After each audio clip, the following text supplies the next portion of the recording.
momen top Jin hit di tahun 2021. Jin menjalani hidup dengan aturannya sendiri, tidak peduli apa kata perusahaan.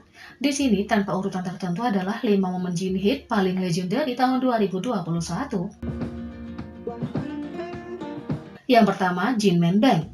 RM dan Jin menyelenggarakan siaran langsung untuk mengobrol tentang segala hal mulai dari ayah mereka yang menjadi sahabat hingga TMI baru sambil membuat kerajinan BT21.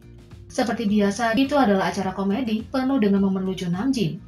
Selama bertahun-tahun, penggemar bercanda tentang Jin yang diam-diam menjalankan Big Hit Music atau mencoba mengambil alih perusahaan dari pendirinya Bang Seo.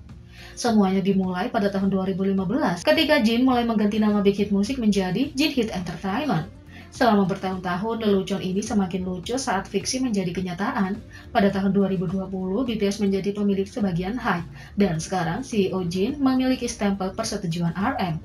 Selama siaran, RM memberitahu Jin, Hyung bisa menjadi hitman bank berikutnya. RM bahkan memiliki nama panggilan baru untuk Jin, Jin Man Bank. Bagaimana perasaan Jin tentang ini?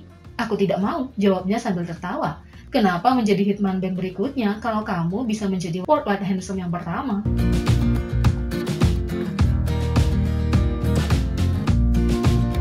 Dua, skema cepat kayanya. Jin pernah berkata bahwa dia berasal dari keluarga pengusaha dan itu sangat terlihat. Superstar worldwide handsome ini adalah seorang jutawan, tapi dia tidak kehilangan pola pikir pemula yang bangkrut. Faktanya, dia selalu menemukan cara baru untuk mendapatkan uang tambahan. Sebagian besar kegiatan sampingan ini melibatkan pelelangan barang-barang BTS kepada penawar tertinggi. Dia bercanda menawarkan untuk menjual segala sesuatu mulai dari patung malaikat di MV Blood, Sweat and Tears hingga pakaian yang dia buat untuk Jungkook di run BTS. Jual baju buat penawaran, kata Jin. Sekarang dia melakukannya lagi. Di Reverse, Jin menanggapi iklan run BTS dengan iklannya sendiri. Dalam komentarnya, Jin dengan bercanda mengumumkan bahwa dia akan menjual medali BTS dari episode sebelumnya seharga jutaan dolar. Saya menjual medali emas dari run BTS. Saya ingin transaksi langsung. Saya memikirkan 1 triliun won. Miliarder yang tertarik, silakan hubungi saya, kata Jin. Harga itu jauh melampaui apa yang kebanyakan ARMY mampu, tapi Jin bersedia untuk bernegosiasi. Bagi orang-orang yang mengatakan bahwa mereka kekurangan 500 won hingga 1000 won hingga 100 juta won, dimungkinkan, kata Jin.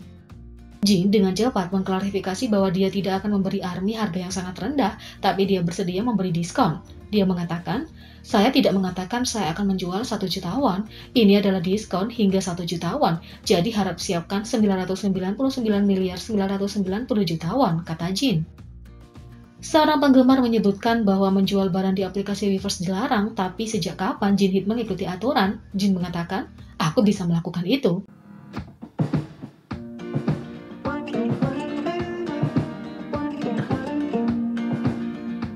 3. Saat dia memanfaatkan kekuatan ARMY.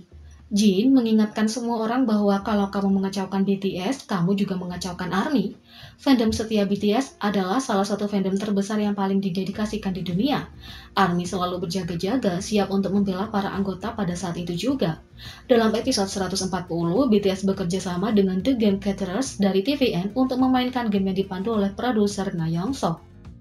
Untuk figur kuis, para anggota harus mengidentifikasi selebriti dan karakter terkenal dengan benar melalui foto mereka. Beberapa anggota menebak dengan benar, tapi yang lain tidak dapat mengenali selebriti terkenal di dunia sama sekali. Dengan setiap jawaban yang salah, BTS kehilangan makanan lezat untuk barbecue mereka, jadi mereka rela melakukan apapun untuk menang. Jungkook menebak aktor Jo Jong-sok, tapi karena dia menjawab gagap, Na Young-sok tidak mau menerimanya.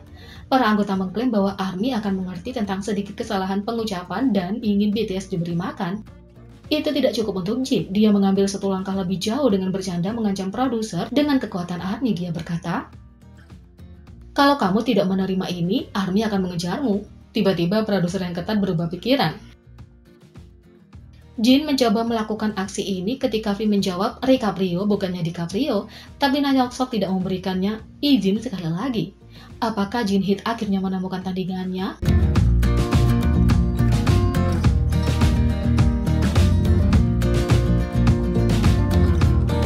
Yang keempat, ketika dia memarahi bosnya karena tidur.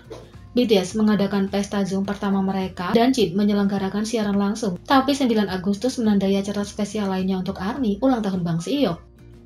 pendiri dan mantan CEO Hybe berusia 49 tahun hari itu. Tanpa dia, pria yang dipanggil dengan sayang oleh BTS sebagai P-Dinim, tidak akan ada Hybe atau BTS. Bang Si-hyuk telah percaya bahwa BTS sejak hari pertama dan membantu mereka menjadi bintang global seperti sekarang ini. Selama siaran langsungnya, Jin memberikan petunjuk tentang kemungkinan kolaborasi, menceritakan kisah di balik layar tentang run BTS, dan menelepon Bang Si-hyuk untuk mengucapkan selamat ulang tahun padanya. "Ah, P-Dinim," seru Jin saat Bang Si-hyuk menjawab teleponnya. "Selamat ulang tahun, apa yang kamu lakukan? Kamu di tempat tidur?" Jin memulai siarannya pada pukul 22.37 KST, yang berarti sekitar jam 11 malam ketika dia menelepon bosnya. "Bagaimana kamu bisa tidur ketika kamu adalah orang tersibuk di Korea?" kata Jin menggoda Bang Si-hyuk. "Oh, kamu harus bangun pagi-pagi besok?" Daripada membiarkan pria itu tidur, Jin menempatkan Bang Si-hyuk di speakerphone untuk didengar oleh setiap army di dunia. "Oh, tunggu," kata Jin.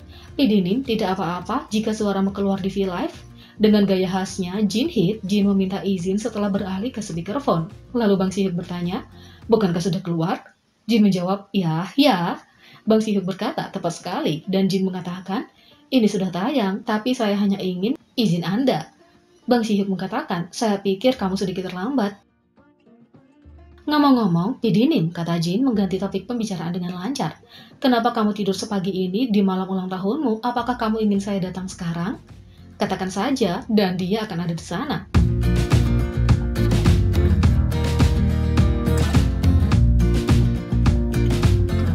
Yang kelima, ketika dia menghiasi latar belakangnya sendiri.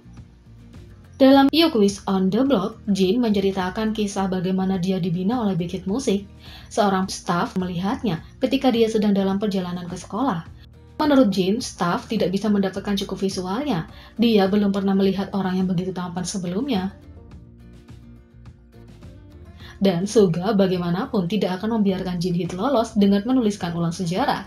Dia memberitahu pembawa acara bahwa Jin sedikit melebih-lebihkan.